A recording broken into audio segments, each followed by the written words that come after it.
Ladies and gentlemen, boys and girls, children of all ages, welcome to the channel. It's your boy, World of Wrestling. You know who it is.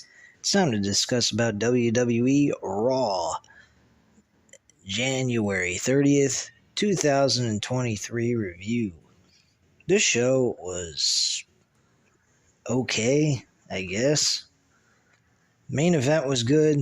The segment with Cody Rhodes talking about him facing Roman Reigns and so forth was nice, but the rest of the show wasn't all that great. Johnny Gargano won his match against Baron Corbin. Baron Corbin and him had a pretty long matchup compared to what Baron Corbin did in the Royal Rumble, which was a little odd that they would put him in this spot and then treat him the way they did at the Royal Rumble pay-per-view itself. Not that I particularly care for Baron Corbin anyway, but Johnny Gargano wins this matchup and is advancing to the Elimination Chamber match for the United States Championship. Also, it was announced that another Elimination Chamber match will be taking place for the women, and it's on Raw's side as well, only they have Liv Morgan in this matchup, who's a SmackDown superstar. They also have three other Raw women, which is Carmella, which I don't know why the fuck she's involved in this, Asuka, and I'm trying to remember off the top of my head, Nikki Cross. So those are the four women involved in this matchup. Unfucking believable, if you can believe that shit. And then they have two other spots open, which they'll probably do a qualifying matchups, because they definitely don't know how to make any sense. Or they may just announce two other SmackDown superstars to compete in the Elimination Chamber match for the women's Raw women's title. Apparently, brand split don't seem to matter to these fucking people. I have no idea. Seems to be really retarded in my opinion, but hey, I'm just a guy on a microphone talking to you guys in audio format. Anyway, other things that happened on this show. Bronson Reed went up against Dolph Ziggler in a decent, okay matchup. Bronson Reed won this matchup and is moving on to the Elimination Chamber match to challenge for the United States Championship. That should be very entertaining to see how they eliminate Bronson Reed out of this match, because Austin Theory is not losing that championship. There ain't no fucking doubt about it. He is retaining that title without question. Speaking of Austin Theory, he had a segment with MVP tonight. He discussed about how he wanted to make MVP relevant again. He talked about how he is the new upcoming star who will lead this company into the future, and that he is the best that this business has to offer, showing a lot of charisma, a lot of intensity in his promo tonight. He was very good and on point on what he had to say. I enjoyed this segment a lot. I thought it was very good. They're still bringing up Bobby Lashley, which I don't understand why, but Bobby Lashley ended up spearing MVP by mistake. He was trying to spear Austin Theory, of course. I have a feeling Bobby Lashley will be in the Elimination Chamber match after all and be eliminated by Brock Lesnar again in the chamber somehow. I'm not sure how they're going to do it, but somehow they're going to do it. He might also break his arm for all we know. I have no idea. Seth Rollins and Chad Gable had kick-started the show for the very first match, and they did very well together. I enjoyed this match a lot. Seth Rollins wins with the pedigree and gets the 1-2-3 against Chad Gable. Chad Gable performed at a very high level. My only problem was he's got to stop taking L's. Put him in a situation where he can win. I mean, that's just kind of how I feel about it, but whatever. This should be a very entertaining matchup for the United States Championship, so I'm looking forward towards this Elimination Chamber match.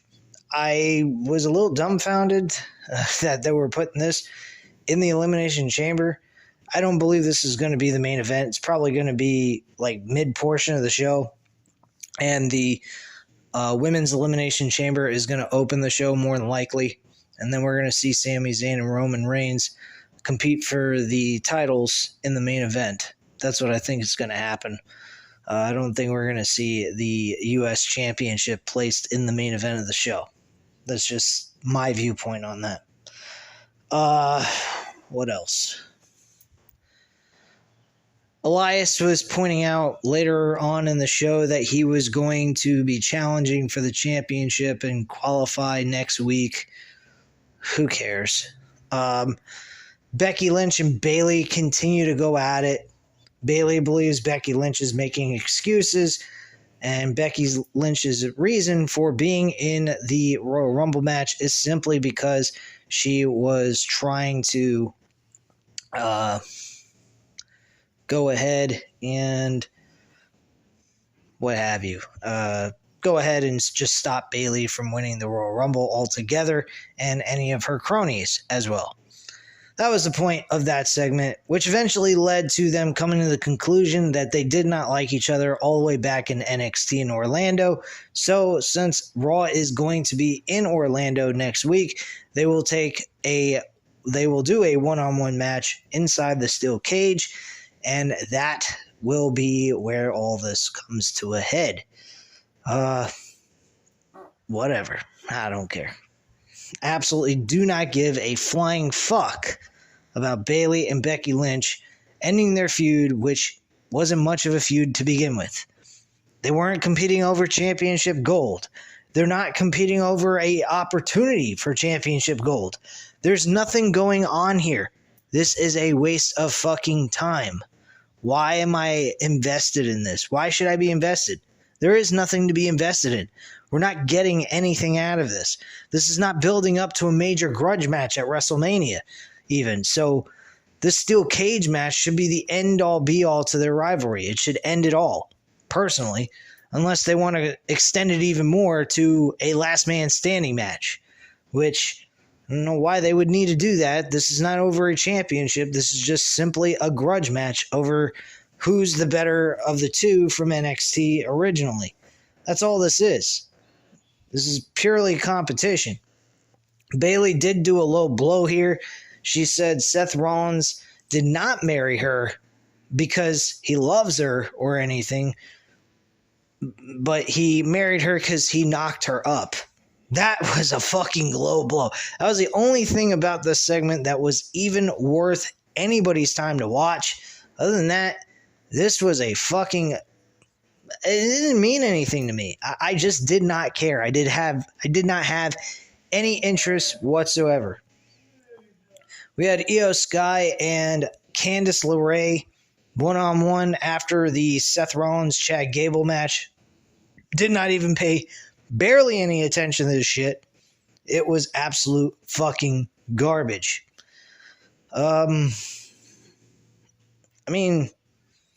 Then we had Finn Balor and Cody Rhodes. They closed out the show in a very good main event matchup. This was a quality wrestling showdown. If you're at all interested in pure wrestling, this was it for you. This was something that most New Japan wrestling fans would drool over. I'm pretty sure if this was taking place in New Japan Wrestling, we would have seen a lot more bone-crushing maneuvers performed in this matchup, and these two guys would have went full throttle against each other in a main event episode of a showdown between these two. But other than that, we had The Miz doing some filler time bullshit. Rick Boogs came back. This was a joke. I just don't give a flying fuck about this at all. Miz got beat in less than a minute. It's like a jobber. Like, who fucking cares? Get rid of The Miz. You're not doing anything special with him. You're not booking him like 2009 up to 2010 Miz. So who the fuck cares? Or 2016 Miz even. So who cares about this shit? Fuck The Miz. Let him do, PR work or some shit, or have him work backstage or something. Anything. Just get him off fucking TV. There is no need for him on my television set. He is useless. Oh yeah, I forgot to mention one big other moment that happened in Baron Corbin, Johnny Gargano Johnny Gargano match. I can fucking speak already. Johnny Gargano had Dexter Lumis with him by ringside. He actually whipped out a fucking axe or a hatchet, whatever you want to call it. And JBL was trying to get involved in this matchup to help Baron Corbin get a little bit of an advantage. And he whips out this axe on JBL and takes the axe and smashes it right through JBL's hat and through the announce desk, which is fucking insane. So that's basically what happened there. That was a really good little segment. It would have been fucked up if he actually used it on JBL because that thing looked like it could have done some fucking damage, depending on if it was real or not. It looked kind of real to me, but whatever. Rhea Ripley. Oh boy, what a fucking joke. Rhea Ripley made her announcement of who she's facing, and on top of that, they made an announcement. Bianca Belair was supposed to show up tonight and do something, and they said she was up next. Nothing happened. Unless I missed something, which I don't think I did. I mean, I was looking at my phone most of the time at scores and shit like that for basketball, but at the same time, I didn't see anything go on with her. Nothing was mentioned. She did not show up on TV. Nothing took place. Maybe there's some news report that'll come out tomorrow morning that'll explain why she was not aired on TV, even though she was advertised to come up next. But yeah, she did not show up. I guess apparently she was upset that Rhea Ripley did not pick her for WrestleMania for her Raw Women's Championship, because we found out that Rhea Ripley chose Charlotte Flair. And it's always Charlotte Flair getting what she wants, being that main event of WrestleMania. I can guarantee you, folks, Rhea Ripley and Charlotte Flair will be the main event of night one. Guarantee you. That is, without question, going to happen. Reason why Ronda Rousey and Charlotte Flair last year did not get positioned as the main event for night one is, one, nobody gave a fuck about Ronda Rousey challenging Charlotte Flair for the SmackDown Women's Championship, nor did they do a good job building this matchup either for people to even get invested in this fucking matchup. The real matchup was the main event with Kevin Owens and Stone Cold Steve Austin. That was a better build, and that wasn't even that much of a build anyway to begin with.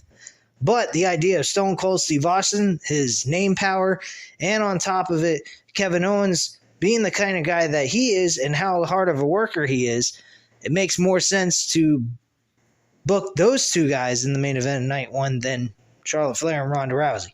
Just my viewpoint on that. But yeah, Rhea Ripley chose Charlotte Flair as her opponent for WrestleMania for the SmackDown Women's Championship. Now, where does this leave the Judgment Day? Judgment Day have nothing to do with SmackDown. And we keep talking about the brand split. Fox only wants certain superstars being on SmackDown, and they don't want their SmackDown stars going over to Raw. So why is it that USA Network is not posing the same exact request to WWE about their Raw superstars that they have on their show? I just don't get it. I really believe that WWE needs to put Raw or SmackDown on the exact same network, because this is just making things more complicated. People can't go to certain places, which make absolutely no fucking sense at all. I do not get this. What are they going to do now? Cody Rhodes is challenging for both championships, like I said. They are supposed to go to both shows. The world champion, of course, because they're the so-called undisputed Universal Champion. Well, if that's the case, why isn't Roman doing that? But Cody's going to be able to go to both shows? Why? Because he's a Raw guy and USA Network doesn't seem to give a flying fuck about their Raw superstars going over to SmackDown, which is a Fox network? None of this shit makes any sense to me. Why isn't WWE have the right to put their stars on whatever show they fucking please to put them on?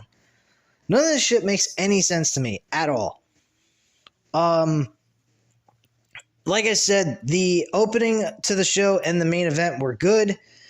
The rest of the show was okay, but nothing really special. Most of the show was surrounded by the qualifications for the Elimination Chamber match to challenge for the U.S. Championship, which they did an excellent job here tonight. That was a smart move. It gives the U.S. Championship some prestige and some major focus throughout the entire show. But there's really no storylines being built so far. SmackDown looks like it's going to be a better show to tune into. It seems to always be the better show anyway. So 3 hours of this shit, I don't know why they even do 3 hours. They might as well make Raw 2 hours and SmackDown 3 hours, because they seem to put more intrigue and more interest to their audience on SmackDown than they do on Raw. Raw was completely dead tonight, and they were in Tulsa, Oklahoma. I mean, Vince could have showed up there, and they probably would have cheered him more than anybody else on this fucking roster outside of Cody Rhodes. This is fucking sad. Candice LeRae, she did not get any response from that crowd. That crowd was completely dead. I don't know what the hell it is with Candice LeRae and why these fans are not reacting well with her. She used to get better reactions when she was in NXT at one point, and now she's just nothing. So I have no idea what happened with her. Her matches aren't all that entertaining anyway. And this show just... let me be honest. This show fucking sucked, okay? I'm only doing this shit because I promised you guys that I would do this all the way up to WrestleMania. And if I continue to see the reviews, the views getting good responses, I'm going to continue to do so, even though I absolutely hate this fucking product known as Raw. SmackDown I can deal with. I watched SmackDown last week. It was a fun show. It was enjoyable. They did a good job to close out the show for the Royal Rumble pay-per-view. But, man, Raw is just, it's too much. Too much content. Not enough, quality of a show to get you through and get you interested. I mean, you got a lot of things going on here that really are not necessary. They're just filler. And there's nothing going forward with storylines here for WrestleMania. We didn't see nothing from Logan Paul here tonight. There's belief that maybe Logan Paul and Seth Rollins will go at it at WrestleMania, which I proposed during the Royal Rumble review we did it here on Saturday. But still, there was no response by Logan Paul. There's nothing going on here. And it's really sad. You got Seth Rollins in a U.S. Championship match. Why? He's challenged for the U.S. title multiple times this year. He's even became the U.S. champion and held the belt for almost 2 months. Then he lost it to Austin Theory, and that's it. So why should I care about Seth Rollins being in the Elimination Chamber for a U.S. Championship? I'd be more invested if he was in for the World Championship at the Elimination Chamber. At least we have some kind of intrigue and possibility we could see the Tribal Chief lose the Undisputed Championship to Seth Rollins to possibly face Cody Rhodes, even though that's not something anybody would want to see, nor would I will be honest with you guys. But still, can we get something that means anything on this show? Because let's be honest, this show fucking sucked tonight. There were some good matches, don't get me wrong, but the rest, most of building towards the WrestleMania pay-per-view has been shit. That's all I really have to say for Raw. SmackDown, I'm highly interested in. I want to see how that show turns out and see how everything goes. Anyway, guys, that's all I have to say at this time. I know it's a short review compared to last week's review I know I did like an hour and 30 minutes, but I kind of just wanted to give you guys my insight on how Raw was tonight. I do have a date tomorrow with my girlfriend, so I will not be going live at all. So Tuesday night live streaming will be canceled, but I will be here on Wednesday and Thursday. Thursday will be a live stream of Random Wrestling Talk episode number 48, so tune in for that. Thursday night guaranteed at 8:30 without a shadow of a doubt. Anyway, guys, I thank you guys very much for tuning in. I hope you enjoyed the video. If you did, go ahead and hit that like button. Hit the subscribe button if you're not already subscribed to the channel. And leave a comment down below, and I'll definitely get back to you on that. I thank you guys very much for watching, and have a great night, guys. Bye.